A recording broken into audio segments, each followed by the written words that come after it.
Okay, yeah, my name is Nick Millar. I'm a professor of broadcast journalism, which is television journalism. And I'm in the Journalism and Media Studies department. Amy is the combined head of CMI, Creative Media Institute, and you could just kind of synonym film. Everybody understands that better. And she's kind of the overall head of journalism and CMI. So I'll talk about the journalism aspect of it. And like I said, I teach broadcast journalism, which is television, but we also have other sections in the journalism department. There is digital reporting, which is kind of the coming thing. Everything's on the computer. We also have public relations and broadcasting, and we have a few photography courses as well. So how many of you are actually interested in broadcasting? You said you were. Raise your hand. I don't have because I want to be a TV. Well, television, okay, just say television broadcast. How many are interested in that? Okay, several of you, I'm your guy. How many are interested in public relations? Something like that, I okay? heard my very sincere that you could jump. So. Okay, and how many are interested in like digital reporting online stuff? Go ahead. You need to learn that because everything's going there. Everything is going there. So content creation, think podcasting. Yeah, think, they call it content creation. We just used to call it reporting. But content creation is what they do. And you know, we have several courses in all of these different things. So I can talk most directly about broadcasting, but I want to talk first, well, that's already up there. So I'll talk about that first. This is News 22. If you're interested in broadcasting or anything in front of the camera or behind the camera for, say, a television show, this is where you ought to be. There's nowhere else in this region that has something like this. This is a live, student-produced television newscast. We have a live newscast 3 days a week, Tuesday, Wednesday, and Thursday evening at 6:30. It airs on the PBS station in Las Cruces, so people can see it. I mean, it's real. People watch us on TV in their homes. And so that's what that is right there. And the thing about it is, I've been teaching there about 15 years. I keep a list of people who have graduated from there and gone into television. About 70 people have gone into television since I've been there. Some of them don't stay in TV. Some decide that it's not the thing for them and they'll go into something else. But about 70 people have gotten their first jobs out of school in television to see see whether they like it or not. Like I said, some change and go to something else. Can I put something in there really quickly? Yeah. Like, because you're not going to toot your own horn, but like that's like 100% of the students that go through the broadcast journalism program have jobs, and they often have those jobs even before they graduate. Yeah. Like that's how sought after and well trained the students going through that broadcast journalism program are. So, you know, no matter where you want to be in this world, those are skills. Like it's editing, it's directing, it's on camera, it's, you know, those skills are transferable into a lot of other things. And if you can get your first job by working in a live news broadcast, you know, whether that's where you stay or not, that's what gets you the next job, right? It's all about like getting your foot through that first window. That kind of hurt. Sorry, I was a theater major. Sorry, I didn't mean to interrupt, but I wanted to toot your horn a little bit because I think that what you and Ugo do is really incredible, and what happens, what we see with the alumni coming out of your training is evidence of that. Yeah, she mentioned people getting jobs before they graduate. I just had one student that happened to her, Nina Gallegos. She's got a part-time job working and reporting at KTSM in El Paso. And just a little background, Amy mentioned Ugo. He's my colleague. We are the two broadcasting professors. He concentrates primarily on the shooting and the editing and the technical end. I concentrate on the writing stuff. He was in television for about 20, 25 years as a photographer, shooter, and he worked with a reporter they worked along the border and down into Mexico and stuff like that. So he's got a lot of experience in shooting and editing and that sort of thing. My background was, I was a news reporter, anchor for 30 years. My last job was, I was the main news anchor at KTSM in El Paso for 17 years.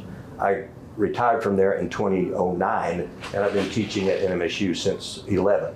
And so that's my background. So both of us kind of know what we're doing. you know, and and the reason, and as Amy was mentioned, the reason that people get jobs out of our program and get into television, they know what they're doing when they graduate because they've been doing it for a long time. How many of you watch TV here in El Paso, TV news? If you've seen Monica Cortez, who is an anchor for KTSM, she was here at EPCC, and right after I retired, I taught here for a couple of years, and I met her here, and then I went to NMSU, and then sooner or later, Monica was there. She graduated, she went to KTSM, and now she's one of the main anchors there. And so she's just one example. We've got people in all of the El Paso stations, Spanish-speaking stations too. I mentioned Hugo. He also is in charge of Noticias 22. We've got a Spanish version of it. We do a live cut-in after our English newscast, and once a week they put on a short Spanish newscast online. So if you're interested in doing news in Spanish, this is the place to be. So that's what we do. Again, people get jobs because they know what they're doing when they leave, and it's not just the people in front of the camera. It's everybody involved in that newscast. Behind the camera, the writers, the people, the technical people in the control room, the people in front, everybody is a student. And it's just me and Hugo, so people, once we teach people, they kind of have to teach other people too, because there's just two of us, and we can't be around everywhere all the time. So let me just show you a couple of this right here. This guy, this is Mikey. He's a flight attendant, and he decided to come to school. He's still a flight attendant on the weekends. He leaves like on Friday and comes back Sunday night and then goes to class. And he's always bringing us really cool cookies and stuff like that they give us. And so we really like him. And he's done a little bit of everything. Here he's doing the weather forecast. Where's the audio? Is there audio here somewhere? Good evening, everyone. I'm Raven. Okay. And I'm Diego Gallegos. Now, Raven was Diego's from Albuquerque. Raven's from El Paso. NMSU Campus Day after And this is one last semester. The science attracted attention from all across campus. Some students sat and watched. Some tried to talk to the self-claimed preachers. Others threw. And this is covering a news story that was happening. A campus preacher came to campus. It was a very exciting day. Yeah. We know that whenever these people kind of roll around, it's always like a nice gay convention. I think it was my freshman year, I think, whenever one guy. Your generation's gonna save us. Thank God for your generation. College. I think it's not right, and it's not a part of freedom. Thank God for you guys. It's just hate speech. I feel like they just came over to cause a ruckus. And so this is an example. This was happening right on campus, so we were able to get there and cover it pretty well. As I was mentioning before, some of y'all came in. We have to work with students who have class schedules and work schedules and everything else. So sometimes we can't get out and cover stuff. It's just whenever we can get them out there, we do. And when we do, they usually do a pretty good job. Let's see. How do I get back from this? Okay, this is, well, you saw her. That's Samantha. She's from Albuquerque, and she's going to graduate this semester. And she had an internship in Albuquerque. From the NMSU Department of Journalism and Media Studies in collaboration with KRWG, this is the student-produced News 22, where news matters. Good evening, everyone. I'm Carpio Grego. And I'm Elijah Gonzalez. And Carpio just graduated, and I think, I don't know if he's gotten a job yet, but he's had several interviews, and he will pretty soon. Elijah is still with us. We had our rehearsal last night. We always have some rehearsals before we go on live, and we had a rehearsal last night, and she was one of the anchors for the newscast last night. So. A plan to build an AI data center in Santa Teresa is Look how cute their hands are. Mm-hmm. Their hands are so cute. I just love our kids. Questions about a plan called Project. That's right. People gathered at the Placitas Community Center and asked questions to the developers. This was also a very big deal. Are you all aware of Project Jupiter? You should be. Google it. It's terrifying. And so, do y'all know what Project Jupiter is? It is, you know what a data center is, right? And they're going around all over the country because computers and all this stuff take just tons of power. They take all kinds of electric power, and they need it. And with AI, it's going to be even more important to get these data centers, and they have tons of power. They're thinking about putting one around Santa Teresa, and the problem is these things use, like I said, lots of electrical power, and they use lots of water to keep everything cool. So the people there are very concerned about, is it going to suck up all the water they have in the area and they're not going to have any left? Is it going to ruin the electrical grid so that they can't turn their lights on? So there's a lot of controversy about should they put this data center in. So that's one big thing that's going on right there. And Santa Teresa, I was talking to one of our student reporters yesterday who's looking for stories. I said, why don't you call down there to the economic development? Because Santa Teresa could well become kind of the industrial center of New Mexico, because with everything coming across the border, with people talking about this, and I read that there is an electric car company that's going to locate there as well. So there's going to be things happening down there, and there's a lot of news happening. So this is what's going on there. Let's see. And if how many are interested in maybe broadcasting sports? Okay, we got that too, because this is a regular, real newscast. Let me see if I can find something in the sports part of it.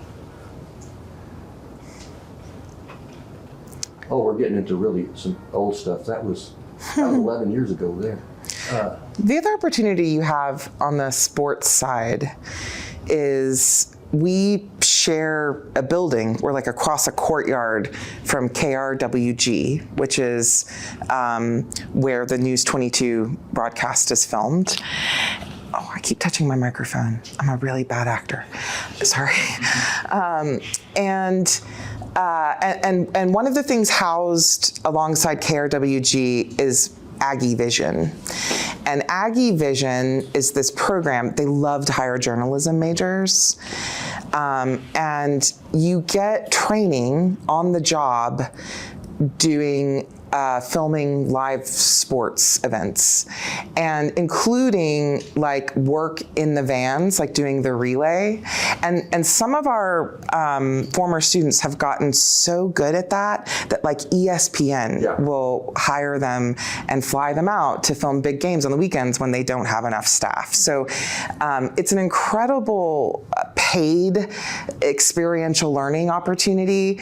I'm working with the journalism faculty to hopefully also be able to offer internship credit for that at the same time. So you're getting paid to do a job and you're also getting credit for it that counts towards your degree, you know what I mean? So, because that's my goal, right? Like it's so hard to add something else when you also have to have a job and pay your rent and, go to 5 classes in a semester. So we need to try to make this a humane situation for you all. So that's a really cool thing that they give preference to journalism majors when they're hiring. So if you're interested in that and you like the sports ball, but maybe don't want to play it, that is a great way to get involved and get to go to all the games. Like I ran into the guy who runs it is named Vincent Conway.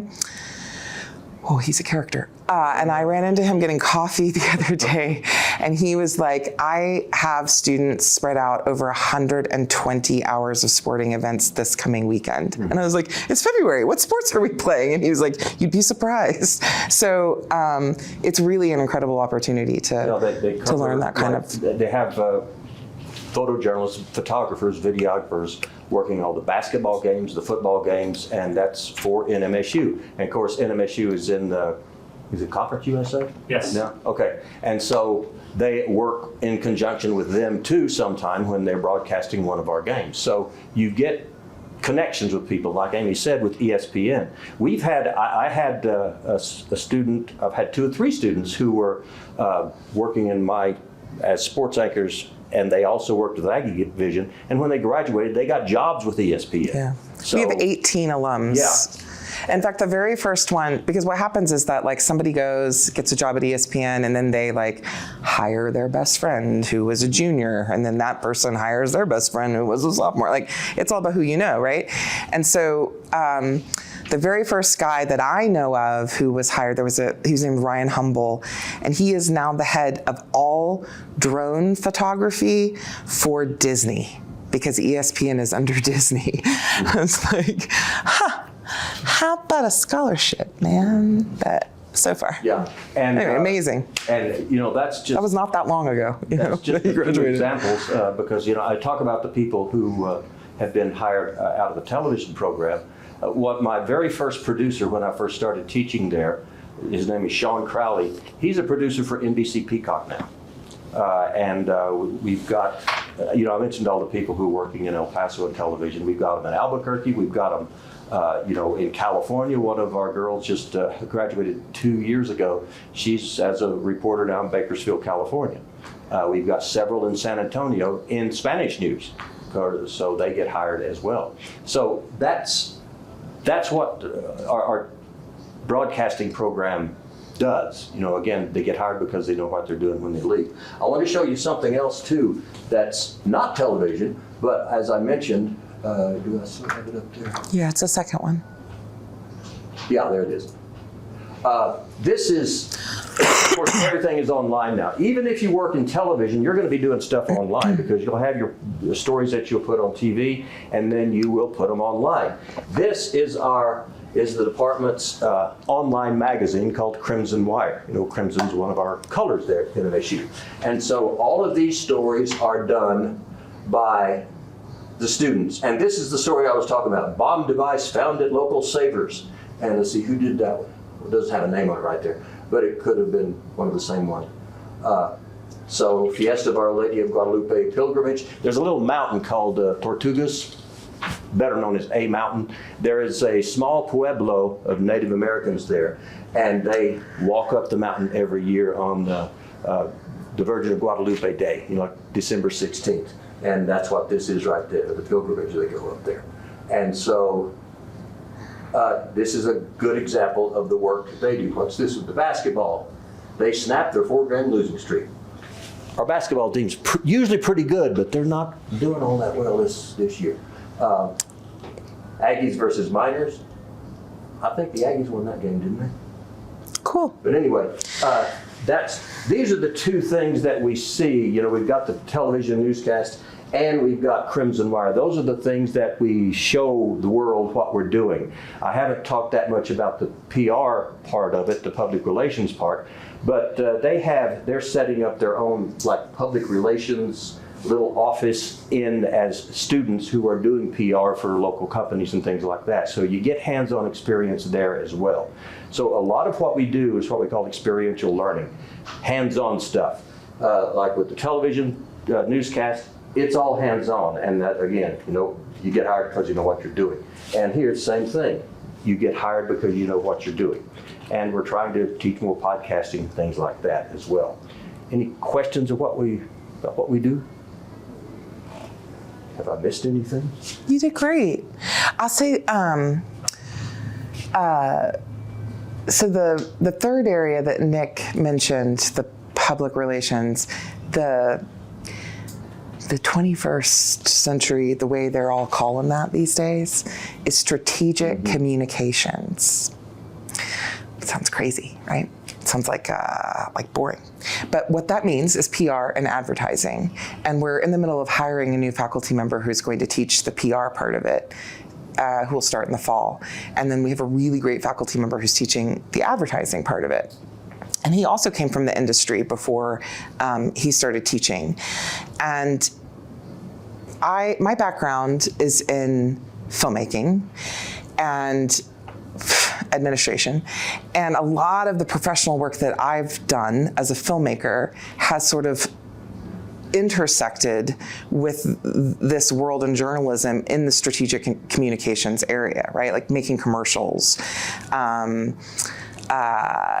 creating short campaigns for oh God, for a while, the governor had us doing one every 3 months about domestic violence, which was depressing, but like nice money, you know?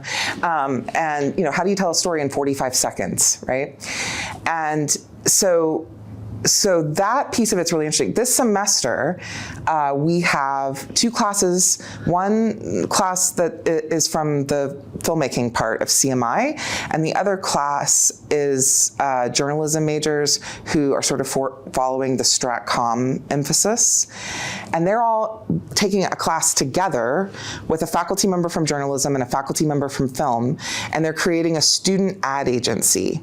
And they have some actual real clients that they're working with. So the strat-com students are coming up with the campaigns and doing the pitching and talking with the clients and putting, you know, storyboards together and that sort of thing. And then the filmmaking students are going to be the ones who actually execute it. And we're hoping that at some point it becomes like a standalone thing, the way that News 22 and Crimson Wire, because we think that's a way where students could make money while they're students, right? Like if you're running this ad agency, then we could pay the students who are working in the ad agent, you know, because we've got clients who are paying us to do these things, you know. So we're constantly hustling on behalf of you all. That's what I'm trying to say. And then the last thing I want to add to what Nick said about the Department of Journalism is that every student who is in good standing, who does the New Mexico State University scholarship application, which is called the Scholar Dollar application, every journalism major gets a scholarship. Yeah. Okay, and sometimes they're really a lot. Like we do it based on need, really, and sometimes that's hard because we don't want to give you too much that it messes up your financial aid. But if you are intending to come to New Mexico State as a journalism major, you know, put your transfer application in and fill out that Scholar Dollar application as early as you possibly can. It's a ginormous pain in the rear end. It takes hours to do it. It's worth it. They ask you all kinds of questions that you're like, well, I'm not an equestrian. Why on earth? But just answer it. Just get through it. Just say, I'm not an equestrian. Move on to the next one. Because you never know what you're going to be eligible for. And it's the only way that we can give you money is if you've done this application. But once you have, and assuming you have at least a 2.5 GPA, everybody gets money. That's what kind of scholarships we have in the journalism department, okay? Any questions about that? Before I move on? Excellent. That's very exciting, isn't it? We love money. And one more thing about the journalism department. You know, when you get a degree from the department, it takes 40 credit hours to get the degree. Is that right? 40 or It's 42. 42. Now, there's not, say if you were going to emphasize broadcasting, there are not 42 credit hours in broadcasting. So you're going to have to take some broadcasting, you're going to have to take some digital online media, you're going to have to take some PR. So you'll get a good, well-rounded education of what's coming out of the department. And that's important because I've got one example I can tell you about right now.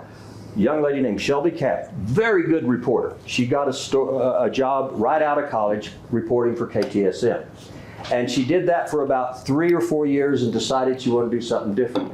Then the same TV station hired her in the sales department because she's really good with people. And she enjoyed that for a couple of years, and just about 6 months ago, she got a job as the spokesperson for the Children's Hospital here in El Paso. So all of the things that she took in the Journalism and Media Studies department applied as she was going through her career and changes in her career, from broadcasting to sales to now public relations for the Children's Hospital. So you'll get some of all of those aspects because it's all about communication. It's all about telling stories so that people understand what a news story is, or people understand what a company does. And so you'll get some of all of that as you go through the Journalism and Media Studies department. Any questions do you have for us? You were wanting to go into, yeah, go ahead. What do the sales department do in a news station?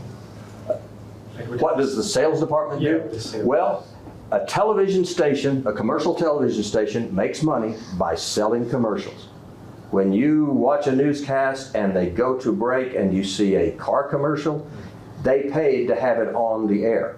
And so what salespeople do in a television station, they go out and they have a certain list of clients, one may have the Ford dealership. They'll talk to the Ford dealership and say, hey, we've got this package of commercials, and we'll run a commercial once an hour for the next 2 weeks for this amount of money. And so they basically sell time for the television station, sell commercial time for those different clients out there. That's what they do. So again, it's, is that? Yeah. Yep. Okay, so that's what they do. They used to also do that for newspapers when we had newspapers, you know. Yeah, and Sell ads that's for how, newspapers. that's the basic model that journalism has had forever. Newspapers sells ads that people see in the paper, magazines sell ads, TV station sells commercials. When you see stuff online that you're watching a YouTube video and all of a sudden something pops up, somebody paid to have it there. And so that's what the salespeople do. They're running everything. And The salespeople. Did you know that? No, I do. Yeah. Everything. and you wanted to go into PR? Advertising and PR. Advertising. What do you envision yourself doing? Working on campaigns, Mhm. ad campaigns, designing Yeah. the setups. And what Amy was mentioning, our students are getting hands-on experience in doing just that. Yeah. And it's interesting how they all intertwine. So Yeah. you could Yeah. go from one job to the next. When I first started teaching, and I moved here right out of film school because I thought it was like 2/3 of the way from where I went to film school to LA. And I was like, well, I can be there for a year or two. It'll be all right. That was like 20 years ago. I really love it here. And when I first started teaching, they would tell us that the people that we were teaching at that time, who are now like 40, which is weird, that they would have 5 to 6 completely different jobs in their lifetime, most of which hadn't even been invented yet, right? And I thought, how on earth do you teach people and train people for jobs that haven't been invented yet? And so my colleagues and I thought, well, we're not psychic. We can't predict the future. But what we can do is create a curriculum where when our students graduate, they're like decathletes. So they're good in 10 different sports, right? Because you don't know where your first job is going to come from. And I think that's absolutely, definitely true of the journalism department as well. It's one of the things that the two departments have in common, and one of the reasons that I think that the two departments are coming together into some new thing, right? And we see so much overlap. I also think that the most meaningful parts of life are in the intersections, right? There's like black, and then there's white, and like the most interesting parts and the most meaningful parts happen in the gray, where we're collaborating with people outside of our comfort zone or outside of our experiences. We are working with people who think differently from us or create differently from us. I think that's how you're going to be employable in this world where we don't know what's going to happen. And also where, like, since I got that statistic 20 years ago, AI is now in the picture, right? And I don't know how to do that except just to make you all know how to pivot, like frickin' ballerinas, right? Ballerinas in the media world. So that's what we're working on. Yeah, and if we talk about, how many of you guys watch newscasts on television? They don't, Nick. I know, I knew, that's exactly what I was going to get. And so, no, it's depressing to so you. my industry, my profession is changing radically, and we have to figure out how to do it differently. That's why I was talking about, I'm teaching this little section. Did I talk about that before you got here? Or? Yes, on the phone. that I'm teaching a little section on how to shoot video on the phone. That's why I'm doing that, because many of our students, probably most of our students, won't have a long career in television, but they may start something on their own as a podcaster or some kind of, somebody doing something on YouTube, and they can shoot their own stuff and learn how to do it that way. They'll be independent contractors doing something or just start their own. But that what we teach can apply there, can be transferred there, because it's telling stories. Because wherever you're going to go in communication, whether it's television or film or PR or anything else, you're going to be telling stories, because that's what connects with other people. Telling stories that connect and people can understand. So even though we're teaching the basic, how to do a news package in television, we're telling stories, and that experience, that expertise can translate to other parts of communication, because it's all communication. So we could do that. Cool. It's your turn. I'm going to move on and talk about CMI. Hi. CMI stands for the Creative Media Institute. We've been around since 2006. And I always like to tell people why it got started, because it's important if you want to transfer there for you to understand why there are so many jobs, right?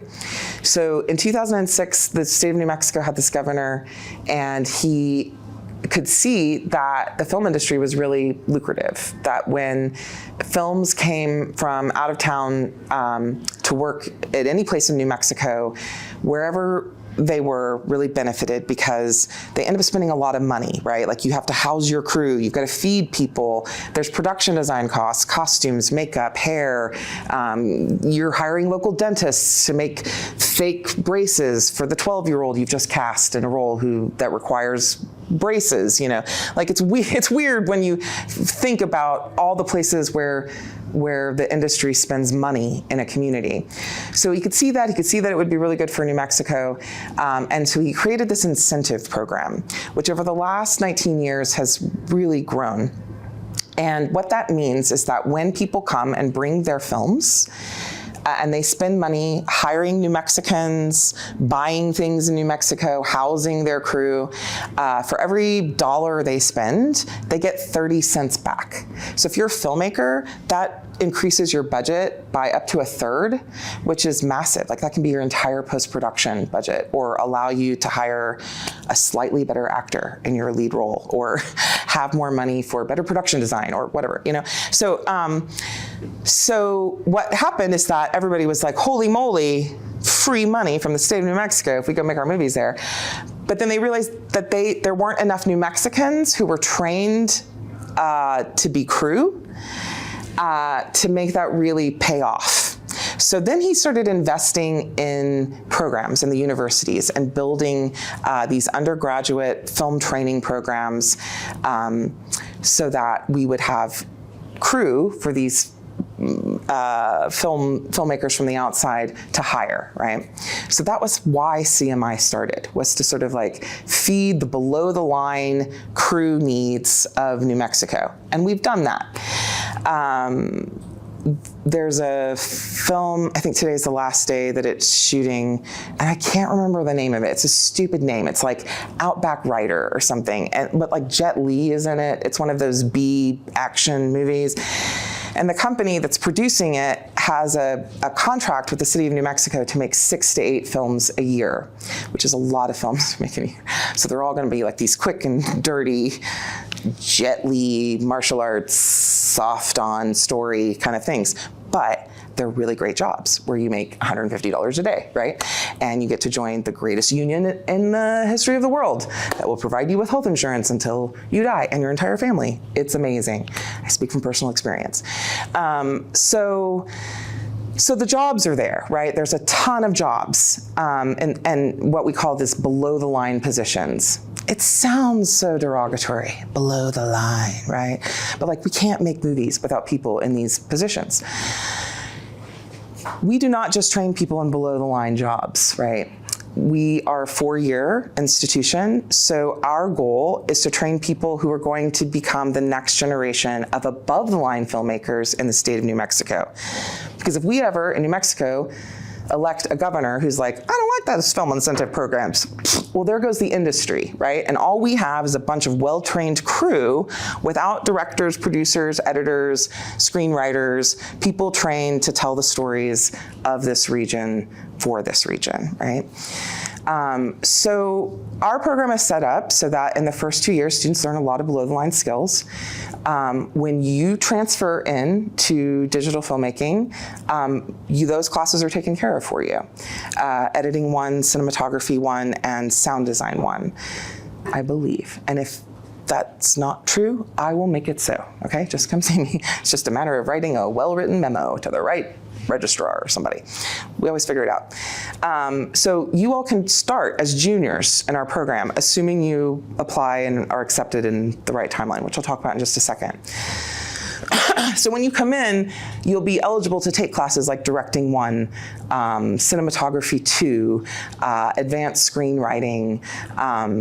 In the fall semester, we have, it's usually 6 or 7 of these classes that work together to make 10 short films. We call it mixed class productions. And it's where you learn on-set protocol, right? There's an order to how a day is done. When somebody says, lock it up, right? Do you know what to do? You shut up, because they're about to roll the camera and roll sound, and they don't want to hear you talking about the breakfast you didn't like this morning. So we make sure you know all of those on-set protocols. The producing class is responsible for pre-production and post-production paperwork, right? We see that those are the things that when our alumni are graduating, they get hired immediately because they know how to behave in an office, right? You learn how to make coffee for 30 people at a time. Believe it or not, that's a skill that you need to know, like how many scoops you put in. You learn how to order food for a crew of people, right? Like that's weirdly a skill that you gotta because you have a budget to manage. So you get a little bit of funding for these films so that you have money to budget. The scripts come from the screenwriting class. The directors in Directing 2 direct them. Cinematography 2 serves as the directors of photography and the gaffers. And the sound design 2 and editing 2 students do post-production. And sometimes we also have a class in color correction. Do y'all know what color correction is, right? That's kind of a really special thing that we offer because we have a faculty member who is certified in DaVinci Resolve and is one of their top international trainers. So every once in a while I have to be like, no, I'm sorry, you can't go to Australia to teach that cool workshop, Sherwin. We need you to stay here and do some things at home. Have fun, right? To have a job where they're like, come to Australia and teach me how to use DaVinci Resolve. Anyway, that's one of the softwares that we teach in terms of post-production in the digital filmmaking area. Excuse me. So that's really exciting because if you stay for the 2 years, and sometimes students end up graduating in 5 years, you have the opportunity to rotate through several of those classes and end up with a lot of hits on your resume, right? You will have worked on 4 or 5 short films by that point. We have a big screening in December. People put way too much energy into this. Like there's like a red carpet, like they get into it. Like the kids get into it. It's amazing. I feel so underdressed in my jeans when I show up. We have an award. We have a panel of alumni who watch the films every year, and we give a best, what do we call it? The grand jury prize or something. And people go crazy. They go crazy over these. It's a statue, you know. Anyway, so that's really fun. And then we also offer classes in documentary production, which is an area that I'm hoping to grow at some point. If CMI and journalism are able to join, that's an area that I know the deans are willing to support with more faculty. I think documentary is huge. To me, that also includes some of the work that's being done in the world of podcasting, which, by the way, have you noticed? Like, I just got used to listening to them, and now we're also supposed to watch them again. And I'm pretty sure, because I was a child in the 80s, that's just a talk show, y'all. Like, that's just what Sally Jesse Raphael was doing all those years ago. And like, everything's cyclical, right? We're coming right back to the same place where we were. It's fascinating to me. Anyway, that is an area that we definitely want to grow over the next few years because we can see how much media energy is being put into that space. We have a faculty who are actively making their own movies, okay?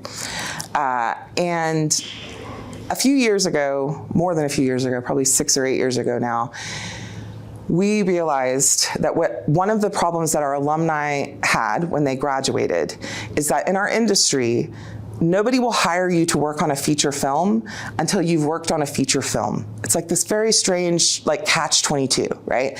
So we were like, well, I guess we should make feature films with our students. And so we built a semester. Actually, it's variable credits. It's 12 to 18 credits. And we've done it now 4 times where we've made feature films with our students.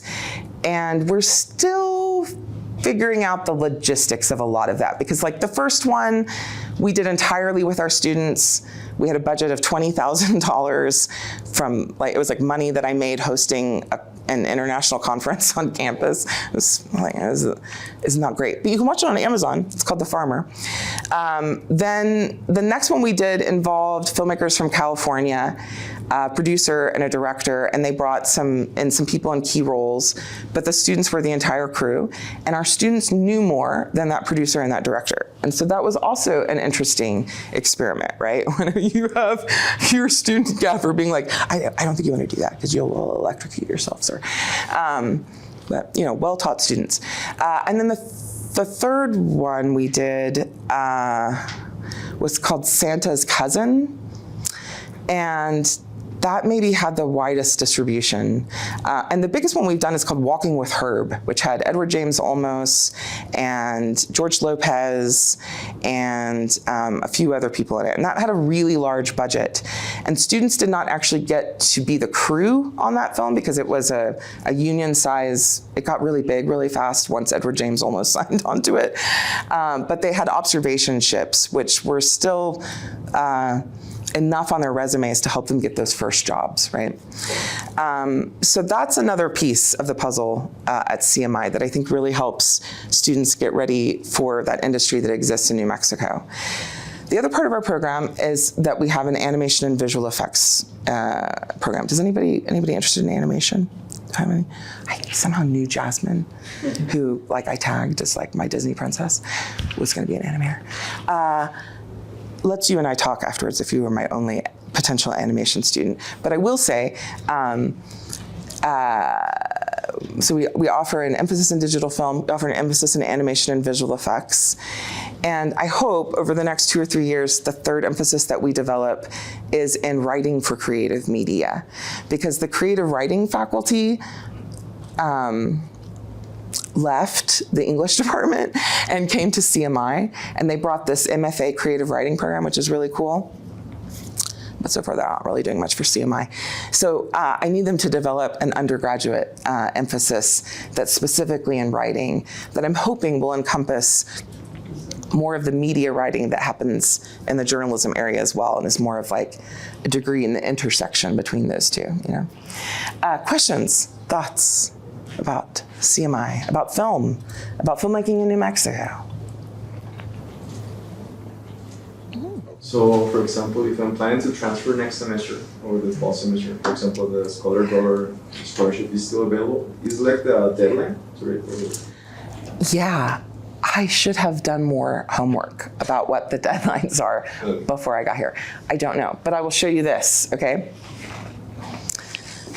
Actually, before I show you, let me tell you. CMI got really popular really fast, and what didn't keep up with the popularity was the number of faculty or the number of classrooms that we have. So it's a pretty competitive program. We regularly waitlist about 20% of the people who apply. We don't turn anybody away. I don't think that's fair. We're a state university, a land grant university. For God's sake, we're gonna figure out a way to get you in eventually. We just may not be able to do it the semester you apply.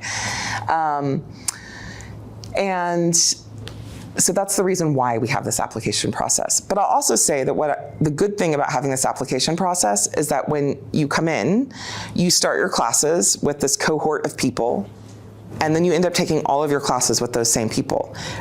And when you graduate, those are still your people. You see what I mean? And so, like, we have alumni, like there's this guy named Keegan Carnes who, he made his first feature, he came home and shot it in Las Cruces a couple years ago. It had a bunch of like Saturday Night Live people in it, and it's about making beer, and I wish I could remember the name of it. It's like beer something, beer mance, beer, I don't know, beer something. And Keegan's DP was his best friend from CMI. His gaffer was his, he owns a production company in New Mexico, up in Albuquerque. They make commercials all the time. His crew is 98% alumni from our program, whether he went to school with them or they're people that he's hired since then. So I think that's one of the good things, is that like, this business is all about who you know. And when you graduate with these people that know you really well, like, they all help each other get jobs and help connect and refer each other to films and things like that. So the application process, you can apply now, right? If you're gonna transfer in the fall and you wanna go into film or animation, my advice is to apply now and don't wait, especially if you're gonna try to finish in 4 semesters, right? It's really important that you come in and be able to get into those upper division classes right away. We always prioritize transfer students because we know how quickly you need to get into the classes, right? I'll show you on our website. Our website is right here. It's cmi.nmsu.edu. It doesn't show me the address, but there it is. And then if you look here under the Prospective Students tab and go to Application for Majors, it's right here, all the information. There's a CMI application. It says, I don't know why it says CMI application, and then it says non-NMSU student application. I gotta find some time to like get a hold of our website. It's like gotten a little, that doesn't make any fucking sense to me. But you are the non-NMSU website, right? And I think it's because of the way the application is set up, that if you don't already have an Aggie ID, like you haven't already applied to transfer and assigned your student ID for New Mexico State, then you need to do this non-NMSU application form. And the application is pretty simple. There's a form that when you click on that, I can't click on it because I've clicked on it so many times, it's like, you've already applied, sorry. So you can't do it, but you can. There's an application form that we're asked just for some basic information. And then the application consists of 2 pieces, and this is true for animation as well. You want to submit a portfolio. So what does that mean? If you are applying for film and you have a reel of work from like some of the assignments you've done here at EPCC or things you've done on your own, that's great. We just want you to identify somewhere in your application what part of that work you are responsible for, right? Like last semester, someone sent in some skateboarding videos, and okay, I mean, it could show he could really edit, until I asked him, what part of this did you do? And he was like, I did the skateboarding. And I was like, well, I'm not,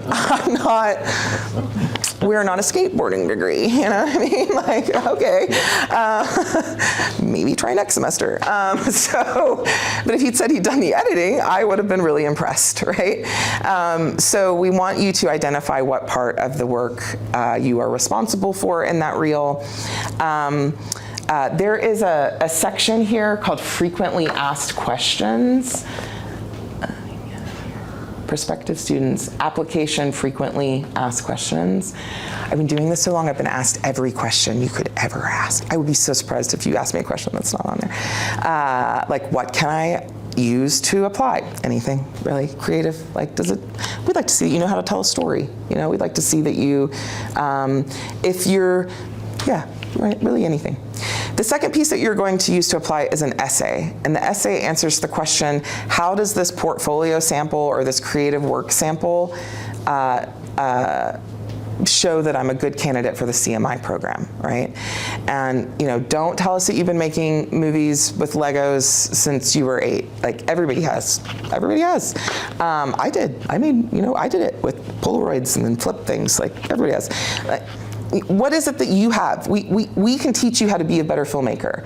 We're going to teach you all kinds of technical skills. We're going to teach you how to write screenplays and television scripts and even prose and poetry, because those crazy creative writers are hanging out with us right now, right? What is it that you want to say about the world that is unique to you? Because that's the thing that gets you hired. That's the thing that gets your stories told, right? Is when you're telling the stories only you can tell. And that's the thing that we can help, sorry, microphone. That's the thing that we can help grow with you, but we can't be like, well, what you believe about the world is X, Y, Z, right?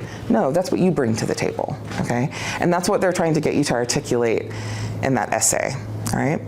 The deadline this year is the 21st. I believe that's like 2 Fridays from now. And if you're coming in the fall, I would say definitely get that application in. I think that the first deadline for Scholar Dollars is March 1st. So if you haven't already started working on your transfer application to New Mexico State, make sure you do that, because you'll need to be in the system before they'll let you access Scholar Dollars. There are a ton of great scholarships that are specific for transfer students, by the way, that are even like outside of the Department of Journalism or outside of CMI. Okay. Questions, thoughts, concerns? Yes. Before I came to UBCC, I was originally planning to go over there. Yeah. I had done all this stuff, but then I just decided to stay here. Mm-hmm. Do I have to redo all of that?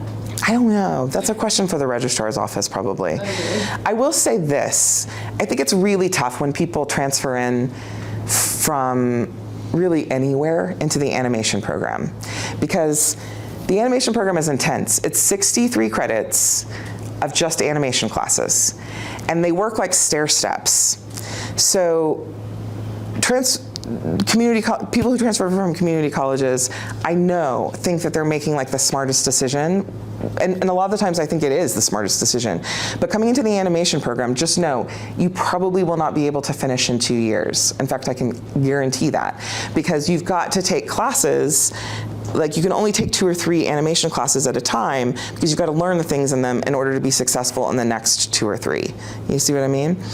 And the animation program leads up to this final, they make one short film at the end, and it's such an intense process, because this you do everything. You write the scripts, I'm not an animator, so, but you go through the entire process over 2 semesters. It's a 12 credit hour process. So you have to have time to learn all the things you need to learn in order to be able to get to that place in animation. And I worked with them for over a decade now, trying to get them to restructure that to make it easier for transfer students. And even I can look at it and see, oh, no, it's got to be that way, because it's just that hard, and it's also time consuming. Animation is incredibly time consuming. And I am a person who loves the outdoors, so I can't sit in front of a screen for that long, you know what I mean? Those animation kids, they are dedicated chair dwellers, It's impressive. I can't do it. But just so you know what you're getting into. Other questions, thoughts? Yes. Transferring from Donna Anna, because I figure I'll go next semester there, since they have that creative media technology program that might have some more classes that I can take before I then transfer to NMSU. I figure it's just as easy, similar in the sense that it's set up to be a transfer school for y'all. It is. You will be better trained if you stay here and transfer from here. Mm-hmm. Is that helpful? I'm just gonna be blunt. They don't have a lot of classes here that actually transfer to New Mexico State University. Right, so get over to us fast. If you're done with those classes that transfer into us, then come to us. Because what's gonna happen there is that you're gonna be pressured to take a bunch of lower division film classes that aren't going to count in the places that you need them to count. You've probably already taken the things here that will count in the lower division spots of our degree. Okay, if you want to look at that more closely, I will set up a Zoom with you or something, and we can look at what you've taken here, what you might be able to take there. We can look at all your options. I don't mean to be super negative, I have but just one general science class that I need to take next semester that I figured I'd get out of the way, and so there might be just 2 classes that I can take next semester. But I probably will end up there just because I'll have to move to New Mexico from here. Other questions, thoughts, concerns about film, animation, creative writing, making movies? Hi. Do you have like a card? So Oh, I have the world's easiest email address. Oh. It's cmi@nmsu.edu. okay. Yeah, that's me. All right, perfect. Thank you. And it's all over this flyer, probably. I get a little journalism sticker. Yeah, I pass out journalism stickers. You are welcome to come to campus and visit anytime you like. Nick and I will give you a great tour. And I usually bring business cards, but I'm all out of them. I'll give you my email if you need to get in touch with me and ask anything else about journalism. So, you got a pen ready? My email is nickmill, NICKMIL, at nmsu.edu. NICKMIL at nmsu.edu. Have any questions about anything in journalism department? Give me a message. I don't know the answer, I'll find out somebody who does.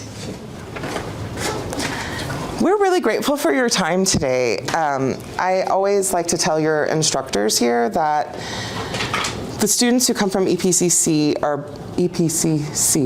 I almost gave you an extra C, are by far way better trained than the students who transfer from any other community college.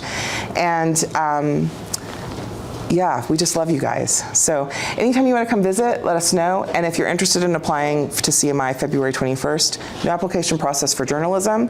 They make a great double major, by the way, because you can double dip, right? You can count some of your journalism classes towards CMI, and we can make it work. And one thing about that, If there's a downside to making movies, it's that it's a gig type work. Sometimes you don't have a job and sometimes you do.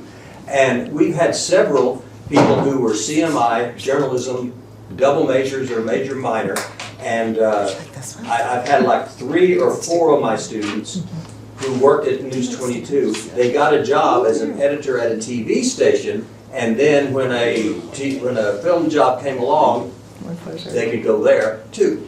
So it can give you something stable day in and day out until another good gig comes along. So we've had, like I said, I've had 3 or 4 people who do that. We're always telling each other, quit shrimp.